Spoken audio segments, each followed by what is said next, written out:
Hello, I'm Sheila. Welcome to the replay of Kickstart Your Confident Life. It's great to have you here.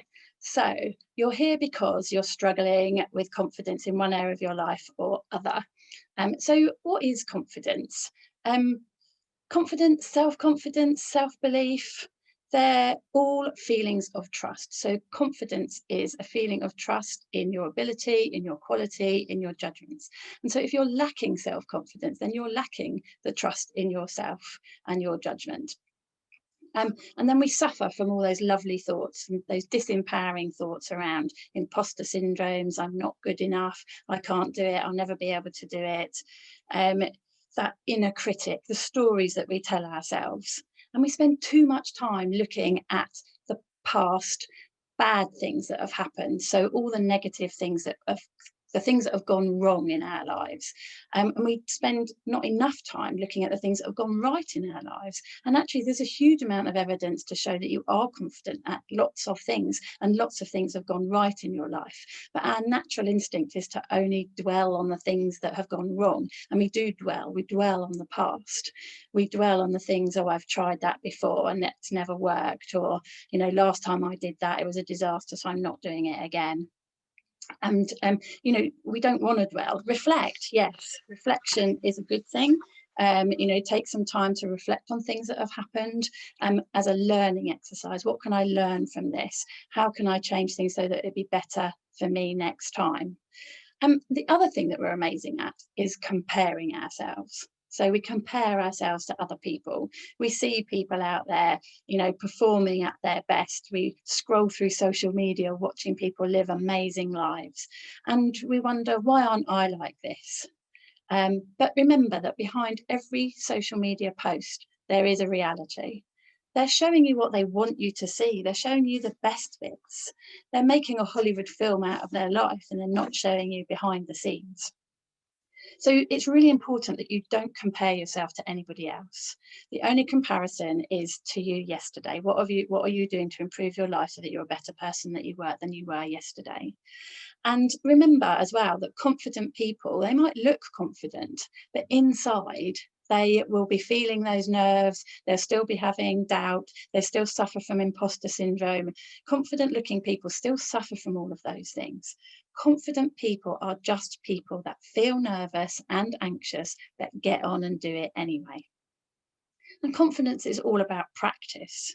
So, you're not good at something the first time you do it, or rarely. You have to practice at something to be good at it, whatever it is. And there's lots of things that we do in our life that we naturally practice and we don't even realize we are practicing, and so we're good at them and we're confident at them. But you just remember that other people that you're looking at you don't know what they're feeling inside. So just as an example, I know, and anybody that knows me will feel that I'm a confident person, and I'm confident enough. I do go out there and do things that I want to do, but let me tell you, inside I am usually a nervous wreck. I get sweaty palms, I get deep breathing, I go to the toilet quite a lot before I do anything new. And not even always big things. I mean, the big things, yes, you'd expect that if I'm doing a presentation, if there's something important going on at work or you're doing something challenging, then absolutely you're going to feel nervous. We all do. But I feel nervous even on small things as well. When I first started walking in the woods, I was like, oh, I wonder if I'm going to get lost. And you think, okay, what would be the worst thing that would happen? I've got a mobile phone, can call somebody. I'm sure there's a road nearby. Whatever I'm doing, it doesn't matter what it is. If it's something new, then I get nervous. And I know a lot of people you don't see that in other people. You wouldn't see it from me on the outside, but actually that is what's going on inside. So just remember, you're only comparing yourself to what you're seeing on the outside, not what you really know about somebody. And it is all about practice. So, you do have to practice things. So for example, when I learned to drive many years ago now, I used to live somewhere where there was a hill and traffic lights at the top of the hill. And when I first first passed my test, for weeks, probably even months, I used to drive about a 2-mile round trip to avoid that hill, even though that was really my way home from places. But I was terrified of doing a hill start there. I thought I might stall it, I might roll backwards, people would judge me, people would laugh at me. And so it was ages. But then, of course, then I've been driving for a little while. I was more confident generally at driving. Then I'd do a couple of hill starts on not such scary hills. And then eventually I felt confident enough to give that hill a try. And by the time I got there, I was ready for it. And I never had any problem with that hill then. But if I'd done that on the first time and I had rolled backwards and I had stalled it, then I probably would have felt even less confident about it. But you have to remember that just because you don't do it once, it doesn't mean you can't do it again. You have to practice it. So you find the right place to practice. And remember, you are confident about a lot of things in your life. They're just things that you don't focus on. So you're all confident at getting dressed. You're all confident at cleaning your teeth. You probably don't have any problem making a cup of tea using your mobile phone. All the things that you naturally do. And then for each of you, other things will be different. Some of you will be confident drivers. Some of you will be confident at running or exercising. Some of you will be confident at baking. Some of you will be confident at travel and adventure.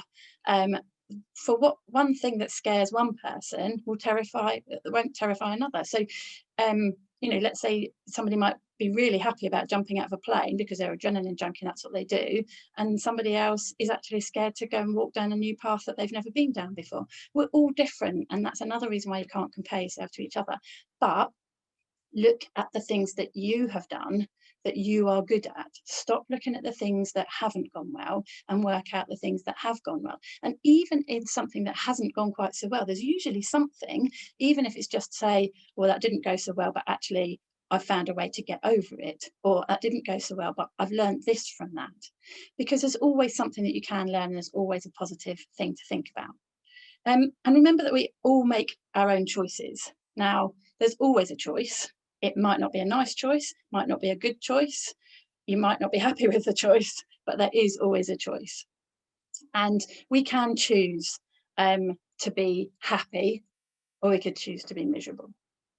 We could choose to be an optimist, or we can choose to be a pessimist.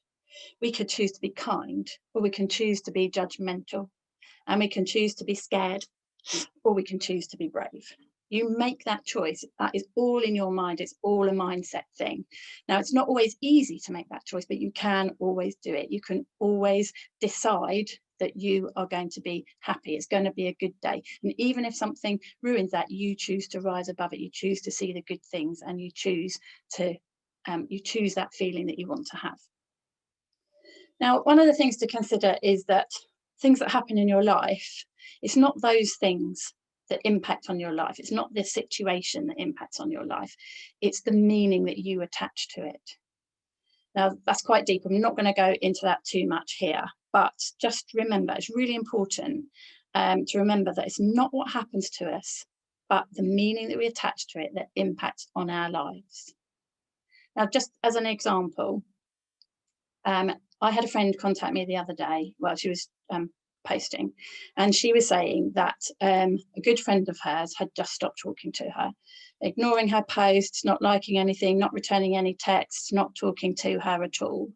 And she was feeling really quite angry about this. And she was like, well, I'm not going to be friends with them anymore. They come to me whenever they want anything, and now they're not responding to anything. And she had attached this meaning to it that was all about her. But actually, I said to her, what other meaning could this have? Is your friend in need of help? Is your friend in need of space? Maybe your friend has got something going on in her life. Maybe one of her parents has been diagnosed with cancer. Maybe she's found her husband cheating on her. Maybe one of her children is being bullied at school. Maybe she needs a bit of space at the moment. And as it turns out, when she went and spoke to this person, eventually got hold of her to be supportive to her rather than angry about the lack of contact. Indeed, something had happened in her life. So just remember that whatever's going on, ask yourself that question. The next time somebody pisses you off or something irritates you, ask yourself, what else could this mean? It's not all about us. Anyway, that was a bit intense, wasn't it? So let's lighten the mood. One way to make yourself feel positive, uplifted, confident, and happy is to change your state. So that's what we're going to do right now. So I want you to smile. Give me the biggest smile that you can. Imagine that you're having your best day, you've just booked an amazing holiday, or you're watching something funny on the telly, your kid's done something great that you're proud of.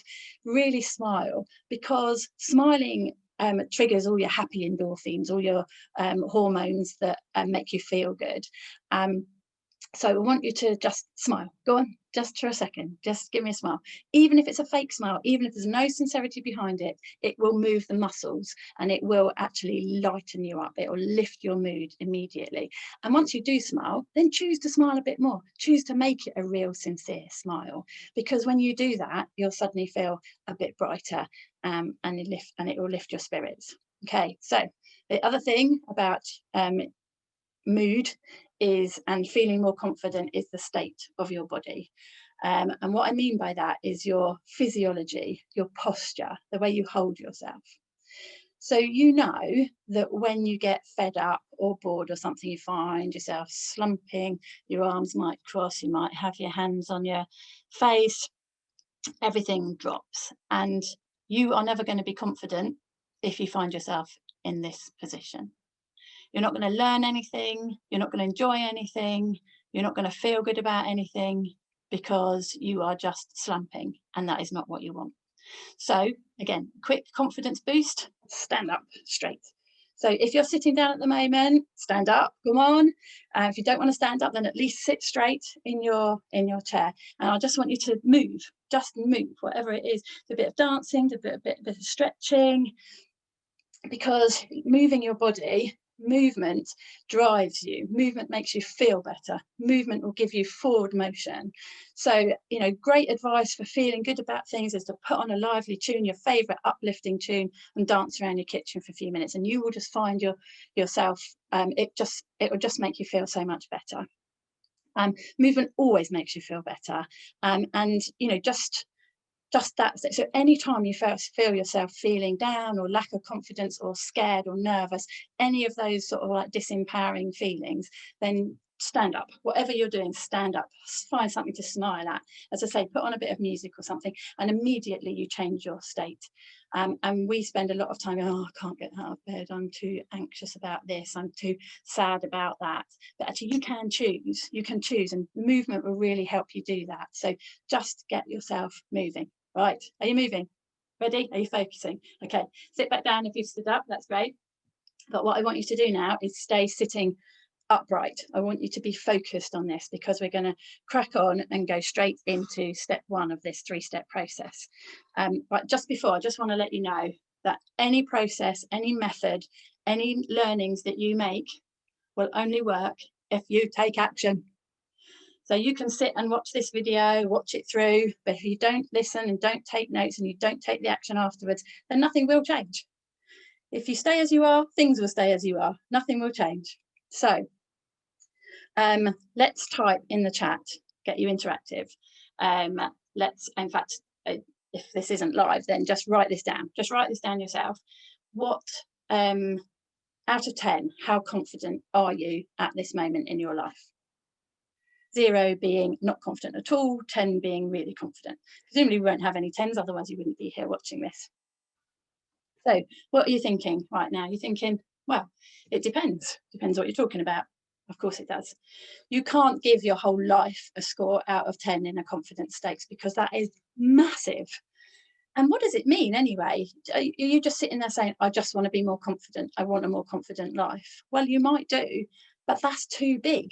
And the reason that you're not confident is because you're not clear on what it is you want to be confident about.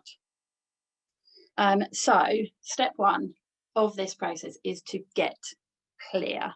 We really want to be specific about what it is that you want. What do you want to be more confident at? What goal have you got that you want to achieve? Getting clarity is really powerful, because without it, you don't know whether you've achieved it, for a start. You know, you could say, I just want to be more confident, and then one day you do something, oh, that didn't help. Or you might say, I want to be successful, but what does success actually mean? How do you know when you've got there? So we're going to look at getting clear.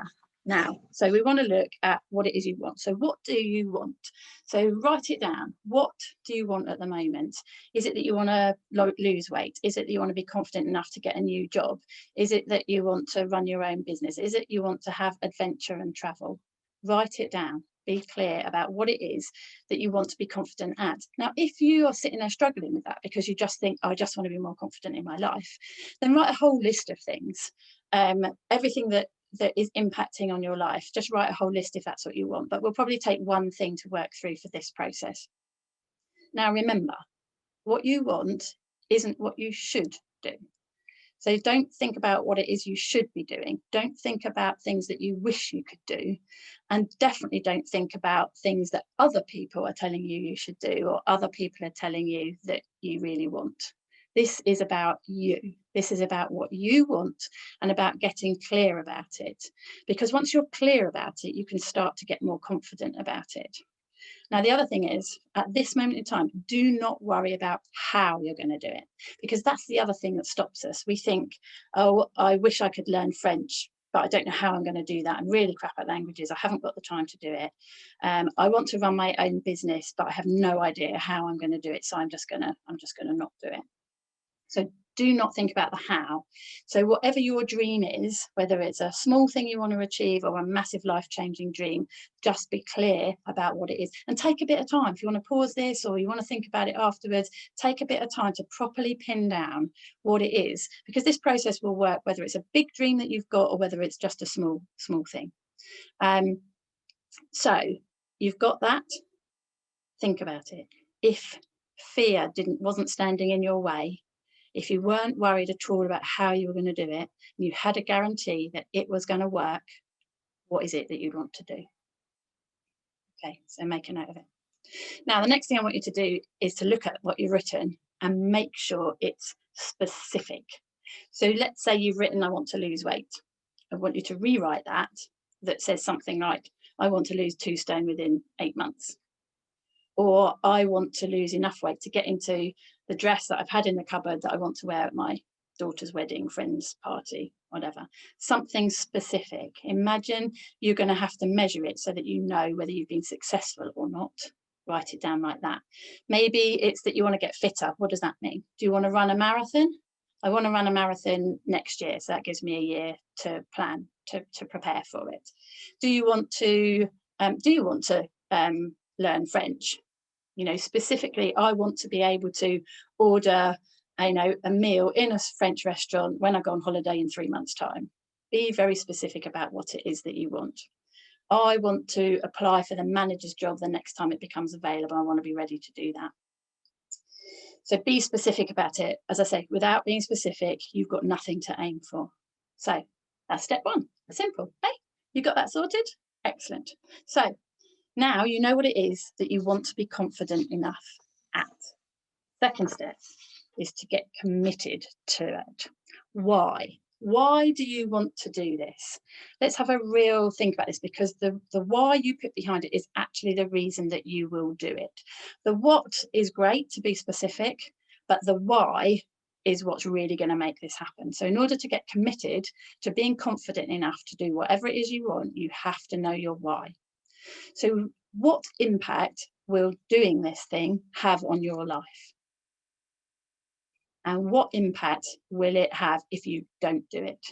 Will you always just be sitting in the same job, watching everybody else get promoted and earning more money, knowing that actually really you would be great at that job? Are you sitting there, just if I don't do this, then I'm going to have health problems when I'm older because I'm carrying too much weight or I'm not fit enough? Are you thinking, God, if I sit in this job and I don't run my own business, I'm not fulfilling myself. I am not proud of myself. I know that I'm offering so much more. You need to be really clear on your why, and it needs to be something quite emotional, passionate. You need to feel passionate about it. It needs to make you feel determined that you're going to do it. Because if you don't have a really passionate why about it, then you absolutely still probably won't achieve it. And the why is what makes people successful. If you look at people that are out there in the world, these athletes, they don't go, oh, it'd be quite nice if I could run 100 meters in under 9 seconds. No, they think, I am going to do that, and I want to be the best. I want to be proud of myself. I want to break the world record. Whoever you look at in life, these successful people, they all are very clear about what it is they want, but they're so committed. You know, they will. I mean, I'm not suggesting that you get so committed that you give up other parts of your life. This is about a balanced life, but you do have to be committed enough. And sometimes there will be times where you have to go, this is my non-negotiable. No matter what else happens in my day, I am going to make this happen. So let's just say you want to learn a new language. If you want to learn a new language because you want to move to France, maybe you want to retire to France, or you want to move to France and run gîtes in France so you can have a more relaxed life in the sun. Maybe that's what you want to do. But you're not going to learn. So you've got a really good reason for learning French, particularly if you want to run a business out there. That's fantastic. But then you have to be committed to doing it every day. You have to be committed to learning French, because you can't just learn it overnight. So you get committed. You need to find that real reason. You need to find your own why. You don't want to be looking at other people's whys, even your husband's or your children's. This is all about you. So why is it that you want to do it? So, you know, if you're losing weight, maybe it is because you want to wear that dress to a friend's wedding, or maybe it's just because you want to be proud of yourself when you look at yourself in the mirror in the morning. Maybe you know, you want that job because you know that you've got potential. You know that you're not satisfied in your job. You know that actually you'd be great at that job, even if it's a bit scary. And actually you've got something to offer this company if it's a promotion, or another company if you're going to move outside. But you've really got to dig deep and find a real passionate why. Now, if you can't find a passionate why, if you're not finding something that makes you feel committed enough to doing this, then I would suggest you move back to step one and you get clear again, because maybe the thing that you thought you wanted isn't what you wanted after all. Maybe you're still thinking that somebody else is telling you that you should want to do this. Maybe you're still comparing yourself to somebody else. So you need to get that why pinned down, because once you've got that why, you will be properly committed to getting it. Now, when you think about your why, just think, you're still not thinking about the how, because when you slide back and think about the how, you stop yourself dreaming again. The fear kicks in, and suddenly we go, well, maybe I don't want that after all. Maybe that's going to be a bit too scary. Maybe I'm going to have to work too hard to do that. Maybe I'm going to have to give up too many other things. So make sure that you're pushing fear to one side and you are really focusing on what it is you want and why you want it. As I say, the why is so powerful here. The why works for anything you want to do in life. Why am I doing this? And we do a lot. You know, sometimes we say yes when we really shouldn't be saying yes, and sometimes we say no when we shouldn't be saying no either. So there's a real balance in life. But if you're clear on your why, then it makes it easier to say yes, and the right yeses and nos to things. Okay. Now, step 3 is all about getting started. So we've got clear, we know what it is we want, we get committed, we know why we want it, and now we're going to get started. So remember, nothing will change if you don't take some kind of action. And it has to be different action to action you've tried before, because obviously that hasn't worked. It has to be relevant action, because if you want to run a marathon, going out and cycling is not going to be the right preparation for it.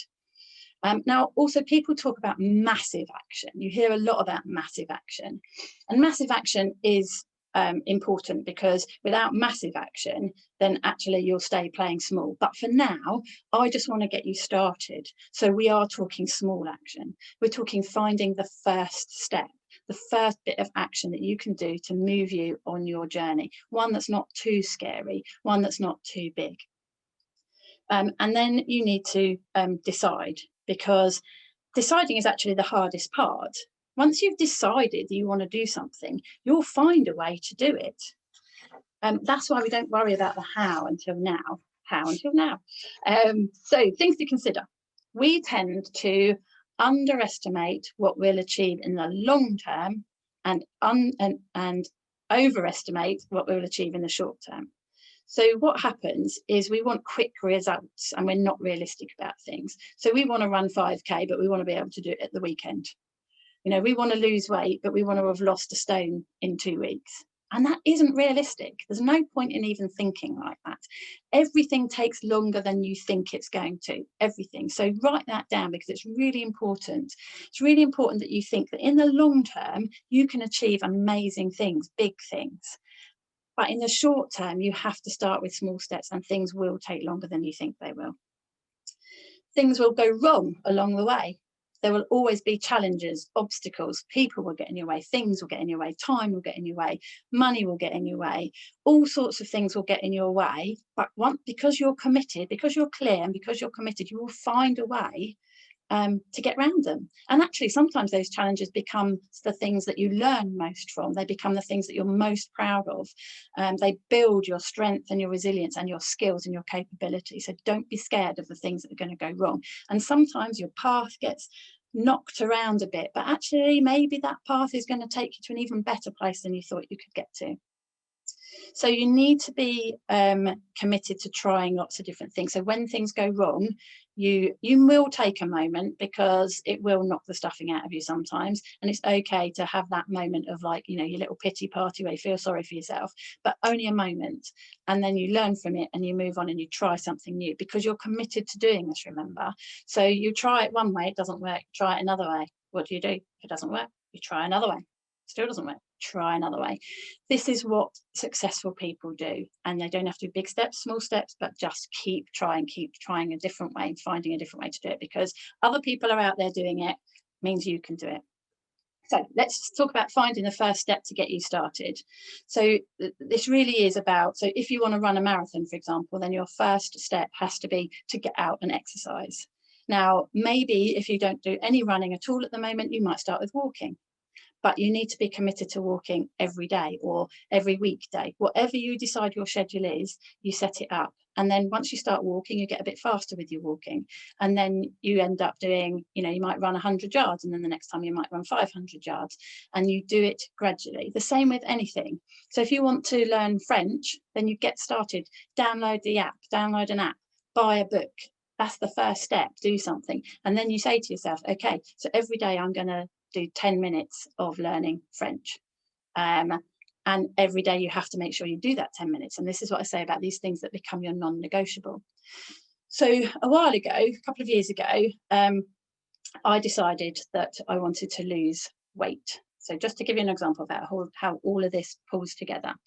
I wanted to lose weight. Now, I've never been a huge person, but I had started to get a bit chunky. And over my last 20 years, I've always been on some, you know, trying to lose a little bit of weight here, trying to stop eating sugar there.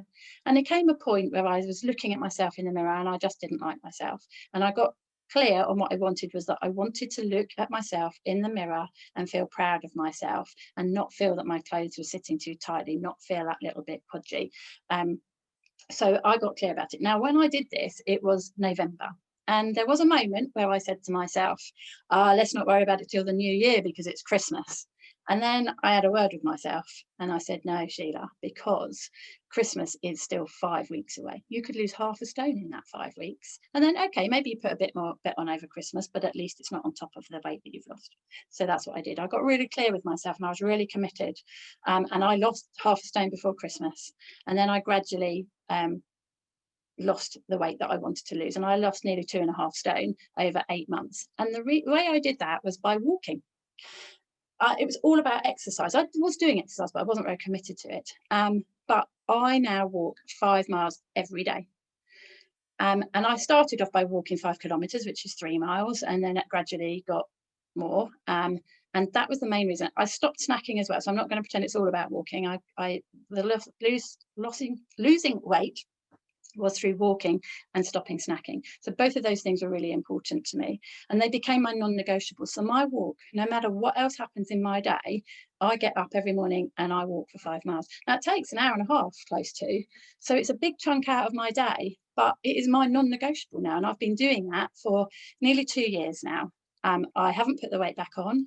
I only snack occasionally. You know, I've kind of got out of the habit of it, because this is what happens. You make things into a habit, but you have to have non-negotiables. You have to have those things where you say, if I'm going to learn French, I have to be practicing my French every day. If I want to lose weight, I have to go for exercise every day. If I want to set up my own business, I have to learn something about that business every day. If you really want it, you'll find a way to have these things as non-negotiables. So you have to decide, you make the decision, you start with your first step. You find a way to make that a habit. And then you recognize the fact that you're taking these steps. So every day you recognize that you have made some kind of progress towards your goal over yesterday, however small. Even if it's written a list of the things that you know you need to do, you've bought a book to research whatever it is, you've looked up how to write a CV because you want to apply for a new job, whatever it is, you start looking at the small steps that you've done, and then you recognize and celebrate those small steps. Because what happens is those small steps suddenly become a bit bigger because you're feeling a bit more confident about it. And the more steps you take, the more momentum you get, the more progress you make. And progress really leads you to become more confident because you see yourself moving in the right direction. Now, yes, you'll have setbacks. Yes, you'll have days where the step's so small that it's almost unrecognizable, but still make sure you recognize it, because it really makes a difference. The progress that you make instills the confidence in you to then do something more the next day. And if it doesn't work, as I said, then you reflect on it, and then you try something else, and the next day you try a different thing. But you still just need to take that small step. Now, it might be that you do need some help with some of the stuff that you're doing, but there's lots of help around. So you might need, maybe look up an online course. There's lots of freebies out there. There's things that you might pay for if that's what you really want to do. There's YouTube videos. I mean, billions of YouTube videos out there about what it was, but be careful you're not comparing yourself to other people. You use role models, you use people as role models and to learn the techniques that they use, but then you implement them and you don't think, oh, I'll never be able to do that. So comparison, there's a fine line with comparison and learning from people. Make sure if you're watching other people, you're learning from them. There's Facebook groups out there. There's Facebook groups for small businesses. There's Facebook groups for how to write a book. There's Facebook groups for everything. Find yourself a like-minded community for whatever it is you want to do, because you will not be the only person feeling like this. There's self-help books. I mean, there's billions of self-help books. I've got a whole shelf full of self-help books here. I love a self-help book. You might need personal help. You might need a personal trainer. You might need to join a slimming club. You might need to appoint an accountant. If you're running a business, you might need to find a language teacher. You might need to find a coach. You might, whatever it is, be prepared for it. And not all of these things have to cost a lot of money, although it is worth thinking about what you want and how you're going to invest in yourself, whether it's time, whether it's money, because it's difficult to do these things on your own. So be prepared to do whatever it takes. Take that small step and then another small step, and every day reflect on the things that have gone well and celebrate the final things. So your brain can be trained. Okay, so your brain is thinking all the things that you have been thinking for however long about the things you can't do.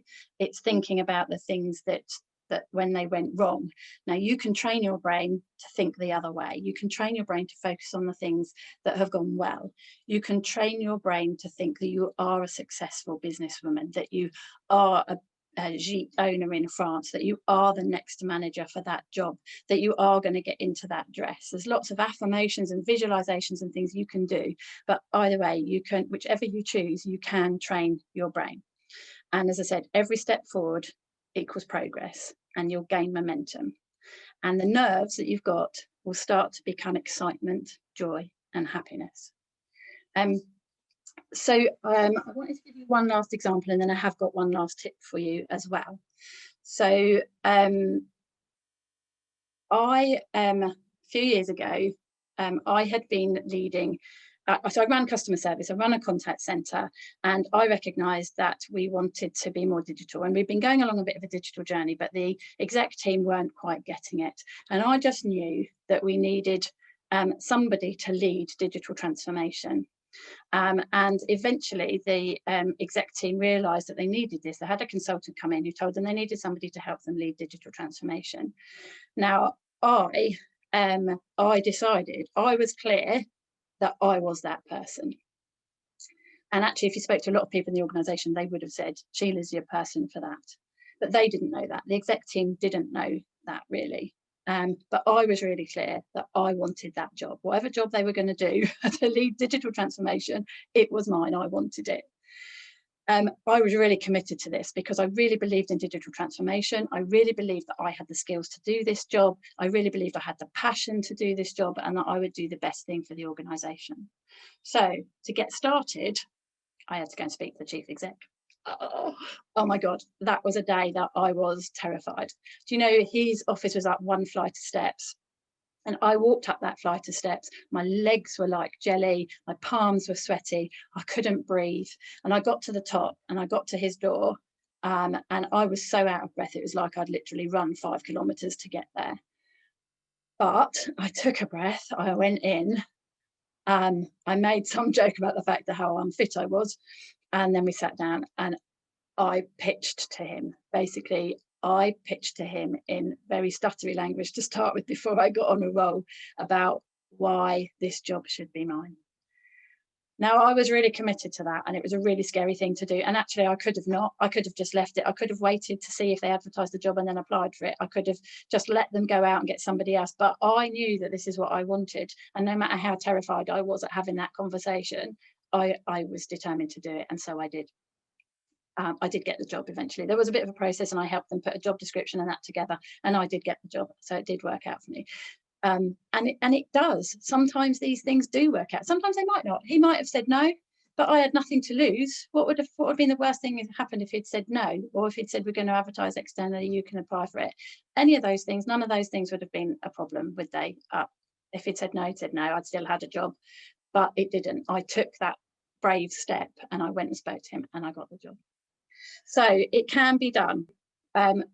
It's really exciting times in life at the moment. And for one last tip, I just want to share with you that one of the powerful things to do is reflection and to train your mind. So my last tip is that every day before you go to bed, properly tell yourself what has gone well today. Write it down if you want, or just talk it out loud, but find something that you did today, more than one thing, hopefully, and write it down or just say it out loud, but really reflect on it, really think about it. What did you do that moved you today towards your goal? I want you to go to bed feeling that you achieved something and that you've got a sense of pride, because it will start to build your confidence as you go to bed. Rather than worrying about what happened today or dwelling on something that went wrong, I want you to go to bed thinking about what went right and what an awesome person you are. Then I want you to think about the positive step that you're going to take the next day. So when you wake up in the morning, you're already feeling positive because you've gone to bed thinking about what went well yesterday, and you've also gone to bed thinking about what positive step you're going to take the next day. So when you wake up in the morning, you're feeling proud of yourself and you're looking forward to the day. Make your first thought of the day one of encouragement, one of joy and excitement. Don't be thinking, oh, I've got to get up again. Get up, change the state of your body, get out of bed, do something positive. So make it a positive start to the day and a positive end to the day, and the bits in the middle will sort themselves out. So that is what I wanted to share with you. I hope it's been useful. If you want to work with me, I'd love to work with you and help you through whatever challenges you've got in your life and help you be more confident. I love being a more confident person I used to be. These 3 steps have really worked for me through my life. As I said, I'm always nervous about things, but it doesn't stop me doing it. I am always clear about what I do. I'm always committed to it. And then I always find a way to get started. And once I've started and I'm committed, then I will achieve it, no matter how long it takes or what journey I go on. And I really want to be able to help you do that as well. So I hope this has been useful. If you want to get in touch with me at all, then click the links, book a chat. It'd be lovely to see you. Speak to you soon. Bye.